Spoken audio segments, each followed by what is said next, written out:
Welcome to another amateur model build. This one is the Tom Daniels design Fastbuck. Also, well, it's a blast from my past when I was a kid. Bought this one at probably, I don't know, 13, 14 years old. Built it and set it on my model cabinet, which was basically my Chester drawers where all my models sat till they finally overrun it and I had to start putting them elsewhere. But I was a big fan of the Tom Daniel designs from Monograms because, well, they came colored. Less painting involved. Well, back then I didn't paint at all. Well, some, but not much. But in this case, I am doing my best pro build I can possibly do.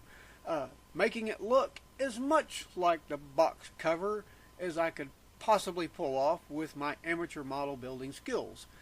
And I have to say, I think I did a pretty doggone decent job of it.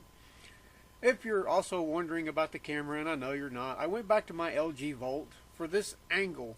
The other camera, I'm still in a bit of a learning curve on how to save the videos because apparently if I do something wrong on it, it will crash a video. It's a little bit more work to get the videos, and I'm going to start using that camera in this this particular shot perspective because I think it shows the build better than down looking on it from that angle. I didn't like that deal after looking at the videos. I prefer this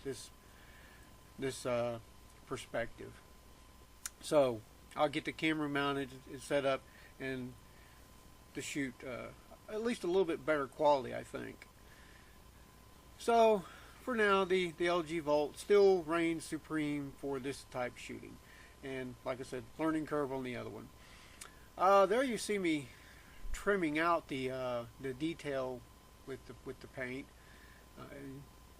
Like I said, I think I did a pretty decent job. This model was kind of a good straightforward build.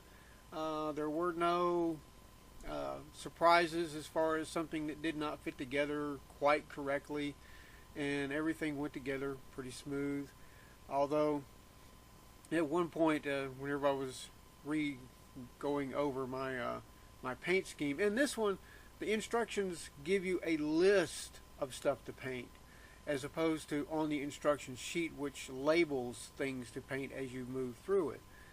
I don't know if I like that any better or not, but it was sort of concise. But the bottom had to be flat black, so I ended up having to take that outside and fix that situation. Did not take me long to do. There was actually some things in this that did not even require painting, but when I looked at the box, I could see that it was painted, so I did it my best to match the box as best as possible. One thing I did not do, which I noticed after I finished that they did, was they painted the inside rims of the I guess you would call it the brake drum of the vehicle. Theirs is black, mine is still blue. I did not catch that, and I tried to go over the details as much as possible.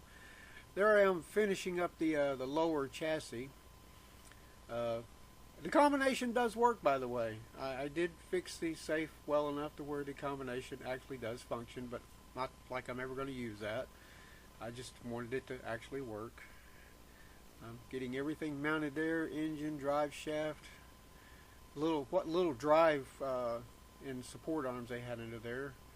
Apparently I did not light up a light somewhere. The scene shifted somewhat. But finishing up the body now, and not a whole lot of detail on the body, but what you can do with it is pretty cool. You know, you can use this as an actual bank because it does have the slots for it in the opening door. It says it'll hold $2.50 worth of pennies, but I'm pretty sure it can hold more than that. I'm not going to put it to the test, though. The inside wall, back wall, does not go flush to to the chassis, so coins could actually slip under that and into the cabin part of it, which would not be good because you'd have to shake them out. Doing a little detailing there.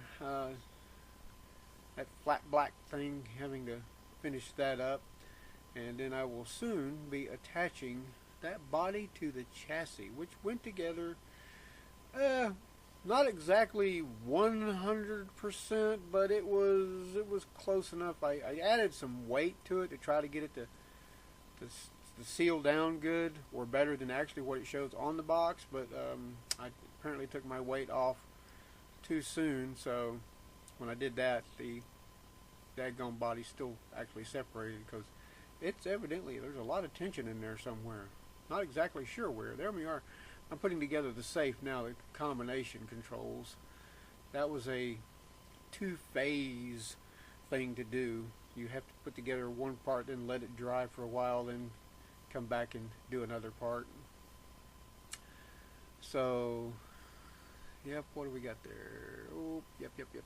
Finishing up some detailing on the front. Painted the running boards, and now here we go. Oh yes, I'm putting together the rest of the chassis pieces, exhaust pipes and all that good deal. I'm about to start working on what's left of the top part of the body. I've got my details in, machine guns and all that cool stuff. And then I will be attaching, oh, the spoiler, yes, that spoiler is so bad on this thing, which went together really well too. And there we go. I just checked, fitted it, and added the glue. There's the weight. I should have left that weight on longer. Dang it. Well, finishing up with the decals. Even though the decals were as old as they were, they still came off. I'm not sure if they're going to dry super clear or not, but they're still stuck on there. And coming up here in just a few seconds is the pictures I took of my completed model. I will probably leave these at the speed you see them. There we go. And hey, if you enjoyed the video, please comment. If you didn't enjoy the video, comment anyway. I don't care. By the way, this is not a tutorial. This is just a video of me putting together the model. So have a good time. Thanks for watching.